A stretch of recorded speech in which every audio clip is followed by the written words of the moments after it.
Balik po tayo sa mga balita. Nanindigan po ang Malacanang na hindi magbabago ang posisyon ni Pangulong Bongbong Marcos na kontra sa anumang impeachment complaint laban kay Vice President Sara Duterte. Gaya ng posisyon ng mga lumuhok sa National Rally for Peace, suportado ng Pangulo na hindi dapat matuloy ang impeachment dahil magdudulot ito ng gulo, pagkawatak-watak, pamumulitika para sa sariling interes ng iilan at hindi para sa kapakanan ng mga mamamayan. Eden Santos sa balitang yan. Pagkatapos ng mapayapa at matagumpay na National Rally for Peace na pinangunahan ng Iglesia ni Cristo sa buong bansa, nanindigan ng Malacanang sa posisyon ni Pangulong Ferdinand Marcos Jr. na hindi susuportahan ang anumang hakbang sa House of Representatives na pagsusulong ng impeachment complaint laban kay Vice President Sara Duterte. Kinumpirma ni Executive Secretary Lucas Bersamin na hindi nagbago ang posisyon ng Pangulo sa issue ng impeachment sa Kamara. Inilabas ang statement ni Bersamin pagkatapos ang malawakang rally sa iba't ibang venue sa Luzon, Visayas at Mindanao na dinaluhan ng halos 2 milyong Pilipino batay sa pagtaya ng Philippine National Police. Nakaka-proud nga po kasi compared sa mga ibang rally po is talagang yung Iglesia ni Cristo po pinaghandaan po yung posibleng pagkalat ng busura. May tagapulot na po kagad at halos lahat po may hawak po na trash bag po na pwedeng paglagyan po ng mga basura po nila. Bukod sa Quirino Grandstand, Manila, na ayon kay PNP National Capital Region Chief Police Brigadier General Anthony Aberin ay umabot sa mahigit 1.6 milyong Pilipino ang nakipagkaisa sa rally doon. Dinagsa rin ng mga tao ang Rizal Park, San Pedro Square sa Davao City. Quirino Stadium sa Bantay, Ilocos Sur.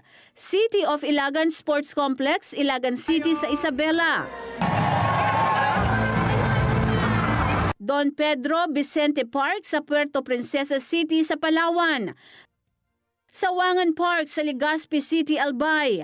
Capitol Park and Lagoon sa Bacolod City, Negros Occidental. Kasama rin ang Plaza Divisoria, Cagayan de Oro City sa Misamis Oriental. Cebu South Road Properties sa Cebu City.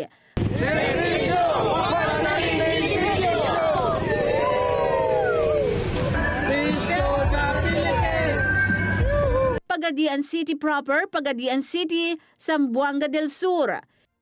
Iloilo New Freedom Grandstand sa Iloilo City. Butuan City Sports Complex. Butuan City, Agusan del Norte. Ormoc City Stage sa Ormoc City, Leyte. Iisa ang sigaw ng milyong-milyong Pilipino. Kapayapaan at pagkakaisa. Ang bayan ay unahin at dapat magkaisa. Ayusin ang mga problema ng ating bansa. Ang galit ay alisin at dapat magkasundo. Kung payapa ang ating bansa, aasensong matayo. Magugunita na hindi sang-ayon si PBBM sa pag-impeach kay VP Sara dahil hindi ito mahalaga at walang maidudulot sa pagpapaunlad ng buhay at pamumuhay ng mga Pilipino. Pero sa Kamara, sunod-sunod ang inihaing impeachment complaint laban sa Vice Presidente sa kabila ng pagtutol dito ng Pangulo. Itinuturing kasi ito ng Pangulo na pag-aaksaya lang ng panahon ng Kamara at Senado. This is not important. This does not make any difference to even one single Filipino life. So why waste time on this? What will happen to if somebody files an impeachment? It will tie down the House, it will tie down the Senate, it will just take up all the time, and for what? For nothing. For nothing.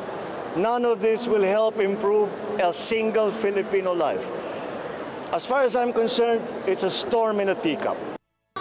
Sa National Rally for Peace ay malinaw ang mensahe ng milyong-milyong Pilipino para sa mga namumuno sa gobyerno. Nais nila ng pagkakaisa at kapayapaan.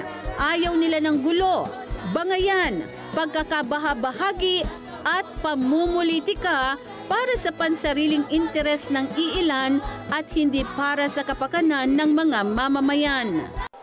Handa tayong isatinig ang kanilang damdamin, ang kanilang mithiin para sa isang mapayapa at nagkakaisang Pilipinas. Hindi po ba dapat dapat na ituon ng ating mga pinuno ang kanilang pansin sa mga suliraning kailangang tugunan agad? Ang nais po natin, ang maliit na tinig na ngayon ay pinagsasama-sama natin sa ating rally, mapakinggan naman ng pamahalaan. Panawagan din sa National Rally for Peace ang pagkakasundo ng mga leader ng bansa.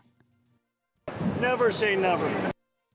Tinapos ang National Rally for Peace sa isang panalangin para sa tunay na pagkakaisa at kapayapaan ng lahat at ng bansang Pilipinas. Masayang nag-uwian ng mga nakiisa sa rally. Sa bawat venue, kitang-kita ang malinis at maayos na kapaligiran. Resulta ito ng matinding disiplina ng mga nakibahagi sa rally. Sila mismo kasi ang nagpanatili ng kalinisan sa buong panahon ng pagtitipon. Sa Quirino Grandstand, halos hindi na napagod ang mga street sweeper at taga-kolekta ng mga basura dahil may daladalang garbage bag ang mga tao. Ay, okay naman po. So, nahirapan ba kayo? Marami ba kayong mga basurang na Oo, dami ng kolekta po. Pero parang hindi naman po ganun naging marumi dito. Ay, hindi po, dami namang nag-maintain namin ng mga kasama nagawalis po. Sa bahagi naman ng South Road Properties sa Cebu City, alas 3 pa lang ng hapon ay nagsimula ng maglinis ang mga dumalo bilang pagpapakita ng disiplina at malasakit sa kapaligiran. Tulad ng iba pang mga aktibidad ng Iglesia ni Cristo, iniwang malinis at maayos ang pinagdausan ng pagtitipon. Nag-ano po kami sa mga basura, nagtitipon po kami, sisigregate po namin para maisa lang sa pagkuha ng garbage truck para wala nang mga kalat-kalat. Sa Rizal Park, San Pedro Square sa Davao City naman ay hindi na itago ang paghanga ng Environment and Natural Resources Office sa disiplina ng mga Iglesia ni Cristo.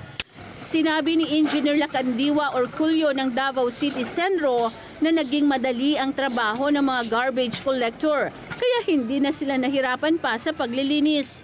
Dagdag pa niya na kung ikukumpara sa ibang mga isinagawang aktibidad ay malinis ang iniwang venue ng mga Iglesia ni Cristo. Basically, naging madali sa aming office na makolekta ng mga basura na generate. Agad ding nilinis ng mga dumalo sa rally ang venue sa Bacolod City.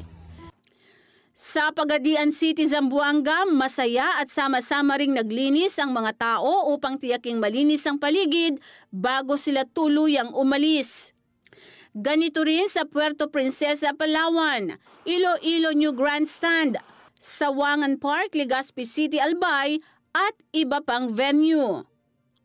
Hindi na itago ng buong bansa ang paghanga sa namalas nilang pagkakaisa at disiplina ng mga nakiisa sa National Rally for Peace.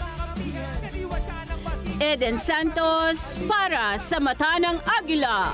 Matatag, matapang, matapat. Maraming salamat sa inyo pong pagsubaybay sa Mata ng Agila Primetime. Para malaman ang matatag, matapang at matapat na mga balita, i-follow lamang at mag-subscribe sa @Net25 TV.